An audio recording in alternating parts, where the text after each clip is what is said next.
Hey there, Maverick. I'm so glad you're here. Welcome to episode 7.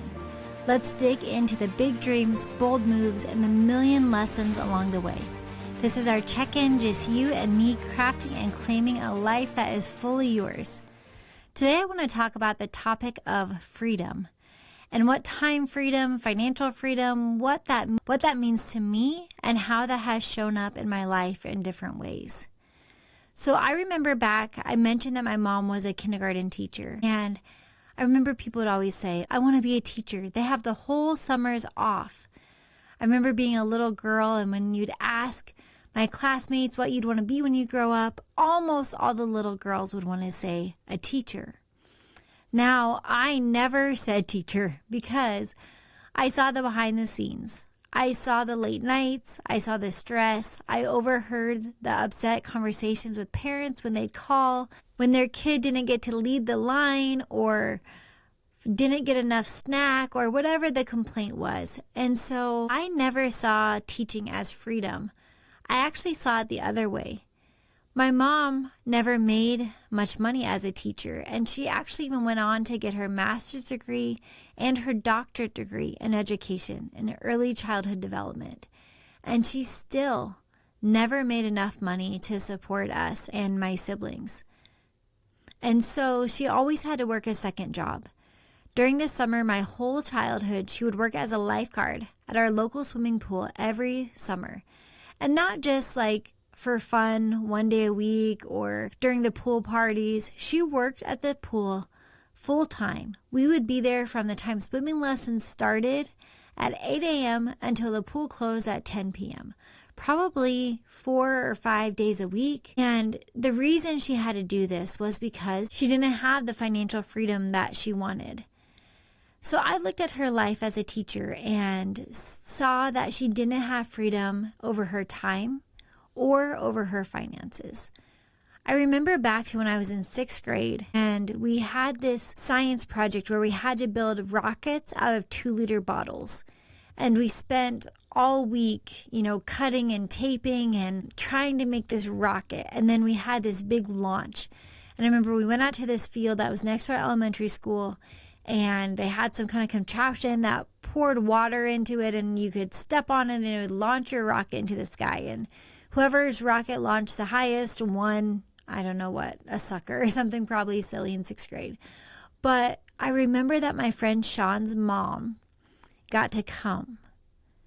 And I believe she was like a dental hygienist or something like that. And I know that she showed up in her scrubs, which I thought was really cool. But I remember that she was there. It wasn't a big thing that they sent out to all the parents and like, come, please come. I think it was just one of those things that Sean was excited about. Maybe he was working on his rocket at home. And I'm sure his mom just said, can I come watch you launch your rocket?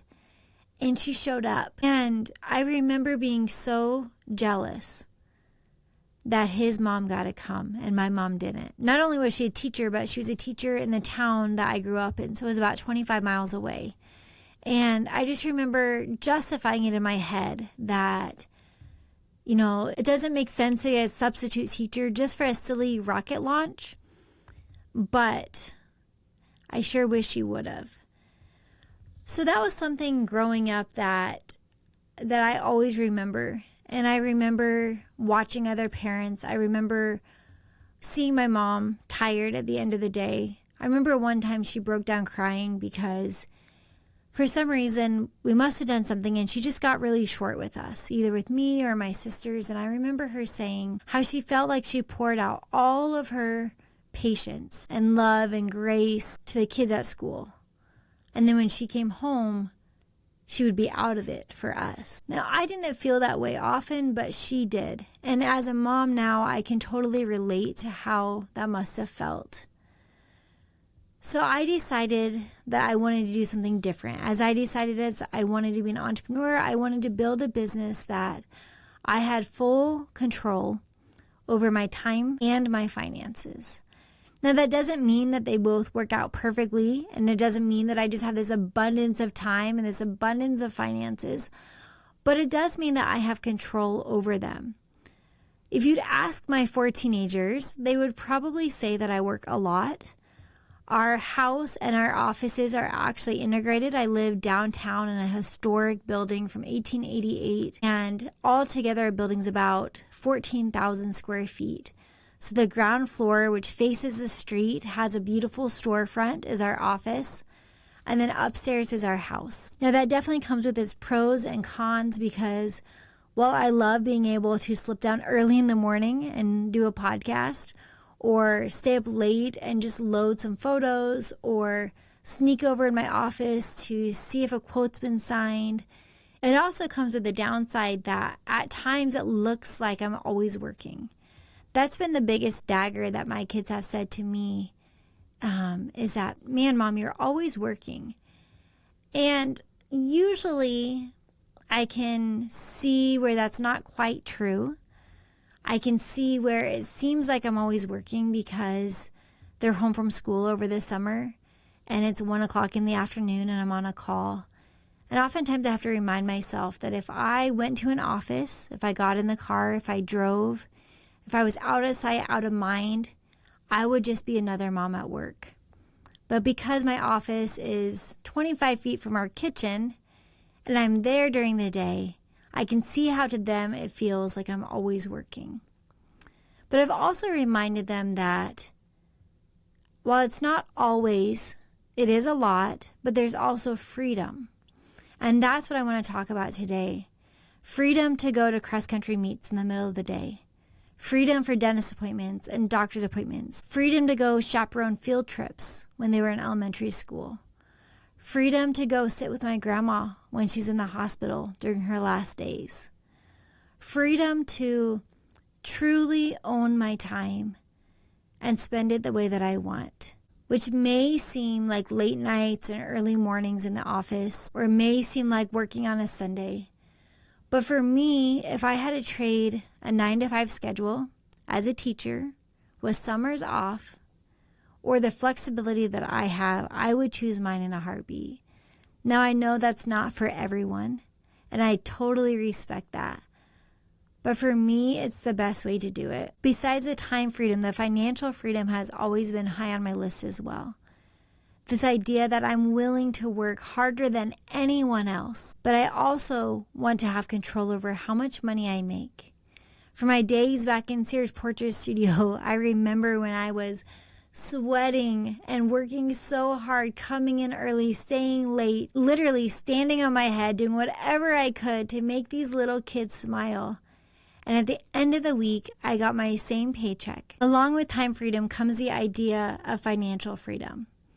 Now, to me, financial freedom doesn't mean abundance. It doesn't mean rolling in the dough or swimming in the piles of money like those cartoons. But what it does mean is that I have the flexibility. If I'm willing to work harder than anyone else, I want at least the option to make more money than anyone else. If I'm willing to trade a Sunday watching TV to get a project done, I want to be able to charge a rush fee if I need to, because I have the freedom over my time and over my finances. To me, if I had to choose one or the other, I would choose time every single time, no pun intended, because that is our most limited commodity. But also being valued for what you offer does something internally. It does something to where we're wired, where we truly know that the sky's the limit. And I feel like when the sky's the limit, there's nothing that we can't achieve. So I just want you to think of those two things a little bit and maybe reflect on your own life of what financial or time freedom looked like with your parents and the jobs that they were in, and how you compare that to your friends as parents or other people in your life. What did that look like? I remember my grandpa retired pretty early. I think he was about 60 when he retired. And so growing up, my grandpa had so much time freedom to do whatever he wanted. We would go to the bakery and get donuts, and we would ride our bikes, and we would lay on the floor with pillows and watch Hello Dolly and other musicals. And he had so much freedom over his time. Now, for him to have that, I'm sure there was a sacrifice on the financial side. He sold his insurance office probably earlier than he needed to. and wasn't continuing to grow that. But to him, that time was so precious. He retired at 60 and ended up passing away at 69 after being diagnosed with leukemia just 2 weeks earlier. And I think back to the time that we spent with him, laying on the floor and riding bikes and grilling out in the backyard, and how I would have given anything for that time. There's no amount of money that is worth that time to me. So this is a good reflection. Hopefully for you, it's a good reflection for me to find that balance, in entrepreneurship of time freedom, financial freedom, and really, again, designing this life that we want, designing this life that fits not only for us, but for our kids, for our families, for our friends, so that we can show up fully as who we are and our skills and our abilities. And you can't have it all. I know there's a famous quote that says, you can have it all, but not at the same time. And I agree to that to a point. And we can dive into that in another episode. But I also believe that we get to design this one beautiful life. And there are a lot of pieces that go into this design. And time freedom is a piece of it. I think it's a piece of it that's not discussed enough. Oftentimes, as people are choosing their career, they look at the dollars, but they don't look at the flexibility of time. But then also, I know that we can't be oblivious to the dollars that we make, for that does impact so many other areas of our life. So it is a balance. It's a balancing act. I don't know that I have it 100% right, but I know that I'm constantly refining and examining, and again, being intentional with this life that we have.